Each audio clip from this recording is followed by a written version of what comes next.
Welcome to the Wizarding World story of Ex-Auror Manannan and the Tear of Ra. Chapter 2. The Order of the Phoenix. Nearly 24 hours had passed since Oliver Manannan had visited Hogwarts and had been assigned his secret mission by Dumbledore. Dusk had set in, and Oliver was sitting out on his back porch as he watched his 3 beagles play in the large garden that stretched from his house to the start of the woodland area. Oliver was close to shouting at Galahad as the boisterous nature of the beast was on full display. Gawain and Gaheris were less lively than their companion, however, they were by no means meek either. "Galahad, enough," said Oliver, as the wayward beagle stared at him sorrowfully. "Don't give me that look. I know you're itching to get out and spread out, but we can't tonight. I'm expecting visitors," said Oliver, as Galahad simply tilted his head to one side and struggled to comprehend the wizard's meaning. The tilt soon turned into a bow as he slipped off the porch and ran onto the grass. "Visitor!" A high-pitched voice rang out from within the kitchen behind him. The origin of the speech came from an enchanted cuckoo clock, which, instead of a standard cuckoo bird for a feature, contained a fiery phoenix. Oliver walked through the back door to his home, headed through the kitchen, down the hallway, and out of his front door. There, stood at his estate's main gates, were the 2 Hogwarts professors. "Mr. Manannan," said Dumbledore, as he smiled warmly. Snape, at Dumbledore's side, remained stone-faced, as though his attendance that evening was under duress. "One moment, gentlemen," said Oliver, as he flicked his wrist, caught his wand from beneath his jacket, and directed it towards the gates. The air distorted, and the metal gates coiled back, providing an opening which allowed the 2 older wizards to enter his land. "Thank you," said Dumbledore, edging his way forward. Snape followed closely behind as he gave tentative glances around. He was checking to see if they were being watched. "Come inside," said Oliver, as he waved his wand to close the gates behind them. "Do you feel that you've been followed?" asked Oliver towards Snape, when he noticed the professor checking the distance. "Doubtful. I apparated us here straight from Hogwarts. As far as anyone knows, we are both in my office, in a meeting about this year's curriculum," replied Dumbledore, as he strode confidently on, not caring to assess the area behind him. The 3 wizards all entered the house. Oliver quickly closed the door behind them. Entering the room directly to the right of the front entrance, Dumbledore and Snape found the room to be stylishly decorated. The walls were adorned by visibly aged portraits. They were all of Oliver's noble and notable magical ancestors. The furniture was equally ornate. 4 large, each spectacularly different armchairs were spaced out around a copper-colored coffee table. The table was completely metallic. 3 hippogriffs faced outwards, their wings holding up a circular top. "Can I get either of you a drink?" asked Oliver. "No, we're good. Again, we are most pressed for time," replied Dumbledore. Snape nodded in agreement as he eyed the room's decor. Its color theme had a very distinctive Ravenclaw and Gryffindor feel to it, and he detested it. Oliver took an empty chair as he clocked Snape's disgust. "Wondering again why we have come to you tonight?" asked Dumbledore. "I have given it some thought, thinking about the mission you've asked me to undertake. I just assumed you wanted to talk in more detail about it. Is that not the case?" replied Oliver, incredibly curious about their attendance, if that was not the reason. "I have every confidence in your investigative abilities. However, we have come for something slightly different. The task that lies before you leaves me one thing to say. It is important, essential even, that the Dark Lord does not end up obtaining the Tear of Ra. Everything that we 3 here tonight set into motion all depends on denying him that very treasure. Whether he wants another Horcrux from it or not, he must not be gifted the very power that the jewel is said to possess. Understood, Professor. I will head to Latvia as soon as you give me the word. If it exists, and Phoenicus knows where it is, I'll find it before it falls into the wrong hands. I promise. Do you swear it? Asked Snape, coldly. Oliver looked at Severus with an inquisitive expression. Do you mind if I have a look at your wands? Asked Dumbledore, stoutly. Oliver froze at Dumbledore's question. The thought of how he knew about them crossed his mind, but it quickly vanished. He was Albus Dumbledore. Of course he'd know. How? Asked Oliver. Excuse my candor, Mr. Manannan, but you did, in true Japanese tradition, craft your own wand. And please forgive my shrewdness. I did make enquiries about you with a shared acquaintance, Mr. Kishimoto. He remembered you very well. He reluctantly, I must add, divulged that he'd never met a wizard who asked so many questions about making two wands as much as you did. Dumbledore let out a mischievous smirk as he spoke. Oliver gulped air.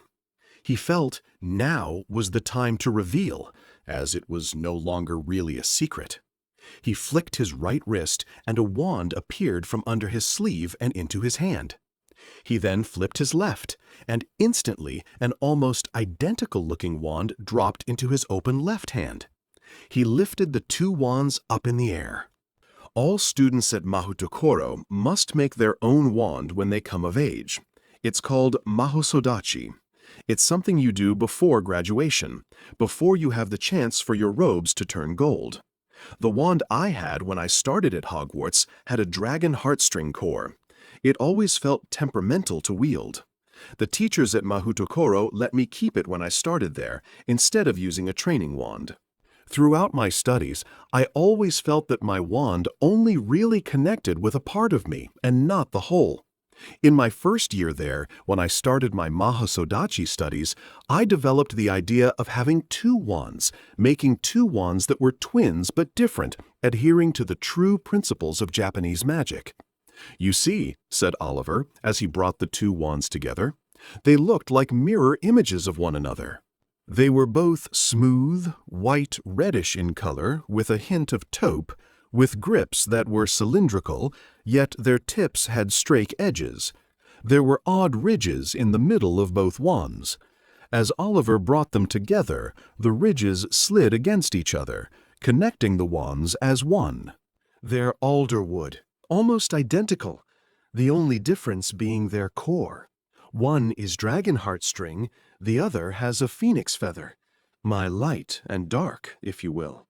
Your yin and yang, whispered Dumbledore as he admired the beauty. Exactly. There is good and darkness in all of us.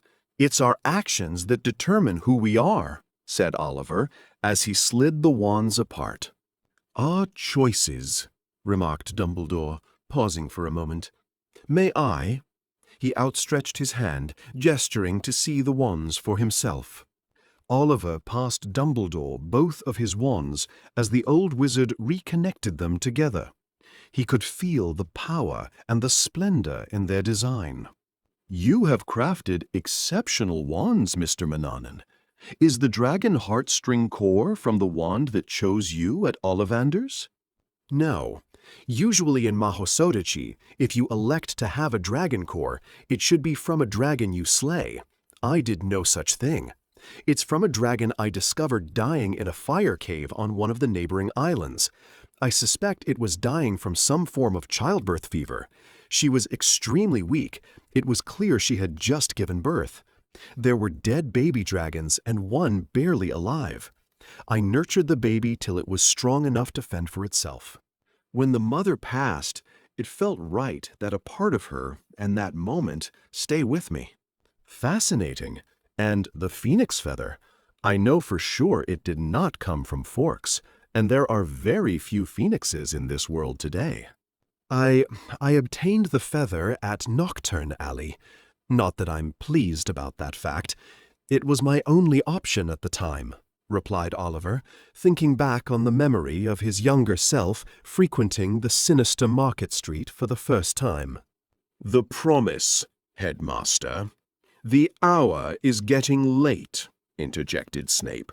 He wanted the conversation to return to the reason they were there, so it could be completed and he could leave.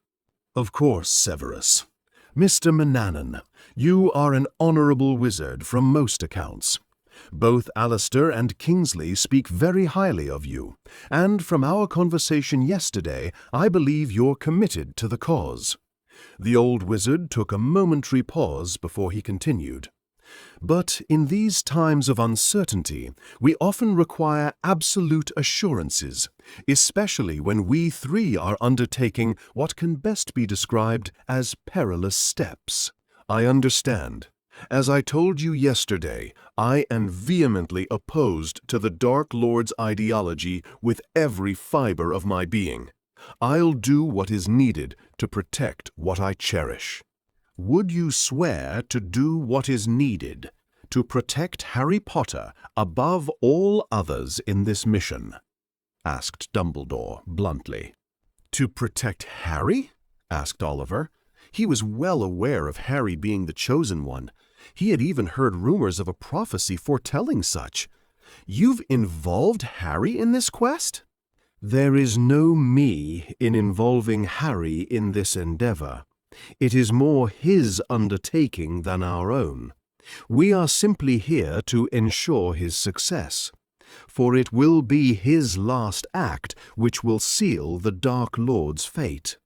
"If that is true, and you give me your word it to be, then yes, I'll swear to protect Harry," said Oliver assertively. "Would you make the unbreakable vow?" asked Snape. His arm still tingled from his own recent vow. "I would. To bring an end to all this madness, I would pledge my life for the cause." "No," Dumbledore said resolutely. Snape understood the meaning behind Albus's hastily hollered word. He himself was still feeling very uneasy from their recent conversation. Oliver was bewildered, and he showed it. "Sorry?" "I mean, the vow should be simple. To swear to protect Harry whilst he completes his mission. That is all that is needed for now," said Dumbledore, trying hard not to reveal the most uncomfortable of truths. "I give you my word," replied Oliver, unsure of the need for such a specific vow. "Very well. There is just one other thing I must ask of you tonight, and it takes me back to this." As Dumbledore spoke, he raised Oliver's wand that was still clutched in his frail, blackened hand. "There can be no trace of this spell on my wand, and Snape's wand is often scrutinized by the Dark Lord himself. I ask that you allow Professor Snape to use one of your wands to cast the spell." Oliver contemplated the request for the briefest of moments. He was committed to Voldemort's downfall. He was now certain of his dedication to the cause, and taking the unbreakable vow to prove his loyalty to the most gifted wizard he had ever met was, to him, a straightforward enterprise. "Yes, although only with my dragon wand, if it'll let him." "I shall tame it," said Snape, extremely confident in his own abilities. "Let us get this done, then, if we are all in agreement," said Dumbledore, as he moved to stand in front of Oliver. Dumbledore passed Oliver his connected wands as the younger wizard stood up. He separated the wands, placed one under his sleeve, and handed the other to Snape. Oliver was first to outstretch his left hand. Dumbledore replied with the same. The young Ex-Auror did not simply do so out of kindness, to spare the professor the awkwardness around switching hands or lying about the condition of his right. Oliver offered his left as, unbeknownst to many, he was ambidextrous, and his left was as strong as his right. The two gripped each other's hands and locked their arms in tight. Snape held Oliver's wand. It felt belligerent in his hand, but he forced his will upon it. The tip of the wand burst into light as a slender stream stretched out from it. The dazzling light wrapped itself around Dumbledore and Oliver's hands like a sizzling line made of real flames. "Will you, Oliver, stop the Dark Lord from acquiring the Tear of Ra?" said Snape as he circled the pair. "I will." "And will you protect Harry Potter whilst he searches for the Dark Lord's Horcruxes?" "I will." "And will you, to all your ability, assist Dumbledore and Harry in defeating the Dark Lord when he is mortal again?" finished Snape. "I will." The fiery cord wrapped itself around the clutched arms in 3 distinct hoops. As Snape drew back the wand, the streams of light sank into the flesh of Oliver and Dumbledore. "It is done," Snape said. The 2 men released. Oliver was quick to take back his wand and place it underneath his sleeve. "Thank you.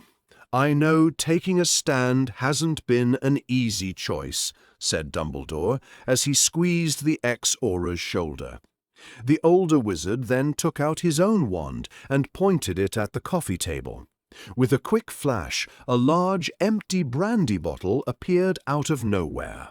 "That is a creation of my own making. It is a way for us to communicate whilst you are away. Simply write what you want on a piece of parchment and slip it into the bottle. Then simply tap your wand 3 times on the rim, where the CG is. The parchment will instantly vanish and appear in a very similar bottle that I keep in my office. A wonderfully simple, yet 100% secure and 100% secure means of communication, if I do say so myself," continued Dumbledore, with a childlike pleasure to his tone. "I know I have to take a stand. If not now, then when?" "I won't fail you, Dumbledore," said Oliver as he inspected the enchanted bottle. "I know you won't. However, the hour is late and we should be going. But first things first, welcome to the Order of the Phoenix," said Dumbledore as he stretched out his hand for Oliver to shake. 3 days later, Oliver was not yet in Latvia. He was not in England either. He was, in fact, in France. Deep in the Massif Central, the young wizard stood in front of the entrance to Saint Fiacre. A sign only visible to witches and wizards rested above the stone archway. It read, "Saint Fiacre's, hôpital magique pour les sorciers et les moldus affligés." To the non-magical eye, there was nothing beyond the archway.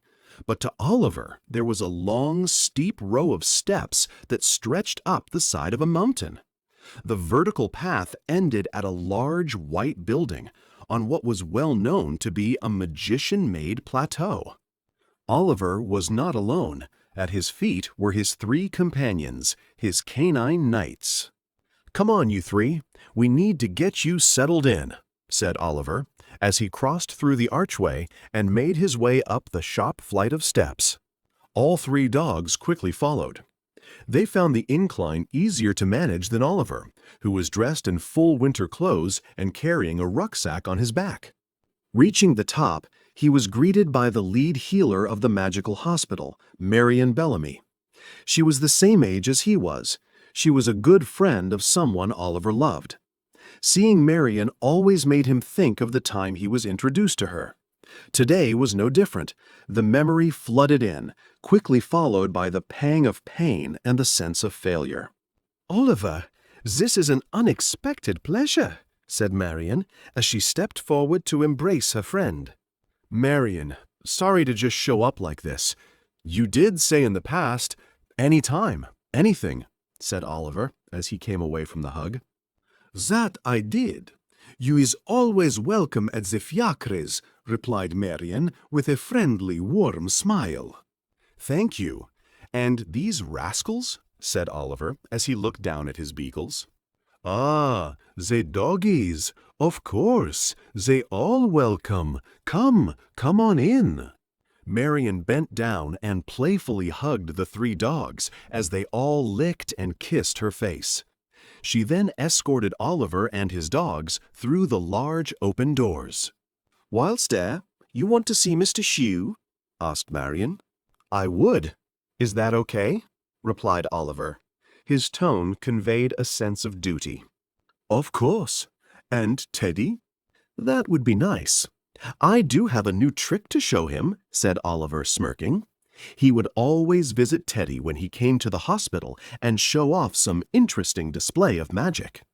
Teddy was no relation. He was a squib who had been abandoned by his parents as a child when they realized he was without magic and had learning disabilities. Oliver only knew him from his time visiting the hospital when he came to see Mr. Shue. "That is very good. He would love it," replied Marion, knowing how fondly Teddy regarded Oliver. They all walked down a very sterile-looking corridor. The walls inside were as white as the ones outside. It was not long before they had reached Marion's office. "I want to ask a favor as well," said Oliver, glancing around for his dogs. "A favor?" "Yes. I'm going away for a few months. Would you mind taking care of these three again? I wouldn't ask it of you, but there is no one else who can right now. No one else that I trust, I mean," asked Oliver. Marion had cared for the dogs before when Oliver had to spend time away on some investigation. She was the only person he trusted with his companions. They were his family. "Sure, it would be my pleasure, after all you've done for this place." "Thank you," Oliver said as he grabbed her hand. "If you need anything else, just let me know. If you need another donation, I can help. There's no need for my galleons to simply go to waste at Gringotts." No, you've been more than generous. We've all the bezant we need," replied Marion, sounding incredibly grateful. "All right, if you do need anything, just ask, and I'll be back for them as soon as I can." "Honestly, don't worry. It will be fine. There is plenty of space for them to roam. They just better not spread their wings," chortled Marion. "They won't, I promise," said Oliver, smiling cheekily. "Leave them with me now. Go and see his father," said Marion, as she directed the dogs out of her office. "You know the way." Oliver headed off. He passed several rooms, each with a patient inside. Saint Fiacre's was vastly different from St. Mungo's. Whereas St. Mungo's only served the wizarding world of Great Britain and Ireland, St. Fiacre's cared for the long-term afflicted of magic, whether wizard, witch, or not. And like the person Oliver was headed to see, many of the rooms here had muggles inside, non-magic folk who were the unfortunate victims of a magic that caused long-term, irreversible damage. As he reached his destination, he found the door closed. He pushed it open to reveal an elderly Chinese man sat in the center of the room. He was strapped to the chair by his arms. Oliver knew it was for the man's protection, to keep him from hurting himself. "Mr. Shue," said Oliver as he entered the room. The man in the chair glanced up, took one look at his visitor, and then bowed his head. He had been in the hospital for 10 years, and the only visitor he ever had was Oliver, not that he would know that. His mind was addled. He was simply a shell of a man, the byproduct of being hit by a spell gone wrong, one cast by his daughter. Oliver knew all this, yet he came to the hospital nearly every month to talk to the old man, to reaffirm his commitment. "I hope you're okay. I can't stop too long today. You see, I am heading off on a new job. It's not like my usual ones. It's going to take me far away. I probably won't be able to come and see you for a while, but I'm sure Marion and the other healers around here will continue to take good care of you." There was a small yellow plastic chair just beside the door, which Oliver sat down in as he pushed the door closed. "I'm sorry that I haven't found her yet, sir. I haven't stopped looking, though. I haven't had any new leads of late, but I still believe that she's alive, that she's out there." Oliver continued to talk, but Mr. Shiu showed no sign of comprehension or engagement. He remained deadly still, staring at the floor. "Sir, I know you understand some of what I am saying.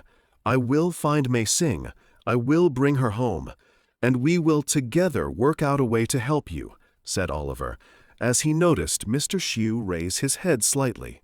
The ex-Aurora would swear he could see the man's expression change, just for the briefest of moments, before returning to its indifference. "I'm going to go now. Next time I come, I'll finish the book we started last time." As Oliver stood to leave, the man in the chair began to spasm. His entire body jerked erratically and quickly. "I need some help in here!" shouted Oliver as he opened the door. Mr. Shiu continued to fit. His eyes glowed fiery red, and sparks of electricity started to arc from his body and track against the walls. Two healers rushed into the room, one with a wand in hand, whilst the other ushered Oliver out. It was hard for Oliver to witness, but with a flash of blue light, one of the healers jinxed Mr. Shiu into unconsciousness. Instantly, the electricity that came off him stopped, and his eyes returned to normality. He continued to watch as one of the healers started to check him over for any damage from the energy or his blast. The other healer now had a bag open and was rooting around for a potion to use. Noticing Oliver was still watching, the healer who was looking for the potion quickly moved and pushed the door shut. Although extremely concerned about the old man's well-being, Oliver started his way back to Marion's office. He was lost in thought about what he had witnessed, how the mistakes of his past had produced this outcome. There was so much guilt that he felt, that he was thankful when a loud banging stopped him in his tracks. The thuds were coming from his left, and, as he turned, he could see Teddy, a young Caucasian man, sat at a table in a side room. Teddy was like Mr. Shiu, in that he never spoke. However, he was different in the sense that he was magic-born and at least showed some emotion and understanding. Nevertheless, it was extremely limited. Teddy was sat in front of the table. His clenched fist pounded the table, and his facial expression was vacant. "Teddy, I hadn't forgotten you," said Oliver as he entered his room. "Does Teddy want to see a new trick?" A faint but recognizable smile appeared on the young, hindered face. Oliver took out his wand with his right hand and held it straight up in the air. "Are you ready? Watch closely." As Oliver spoke, fire burst out of the tip of his wand. It rolled in the air the size of a bludger ball. As it swirled, it started to shape and shrink until there was a perfect, recognizable, tiny cowboy riding a horse. The flame-wrapped rodeo danced around the room. It ran across the table as Teddy's eyes lit up with excitement. It hopped and jumped around. Oliver was close to making traditional cowboy noises, but held back. After darting around the entire room, doing all kinds of tricks, it stopped directly in front of the two men. The tiny little inferno cowboy that sat on the horse took his hat off and bowed his head at Teddy. Oliver then flicked his wand and the flames dispersed. The show was over. "That's all for today, Teddy." Oliver stared and could see the genuine delight on the face of the young, unfortunate man. "I'll be back another day with another trick, okay?" said Oliver reassuringly. Teddy showed no understanding of what Oliver had just said. His happy expression vanished, and he was now simply staring into nothing. "Stay well, friend." Oliver soon returned to Marion's office. He said his goodbyes to his dogs, thanked Marion again for her kindness in looking after his dependents, then he headed off. As he walked down the steps and passed through the archway, he turned to take one last look. Moving to look away from the hospital, he dropped his wand into his right hand, and, in a flash, he was gone.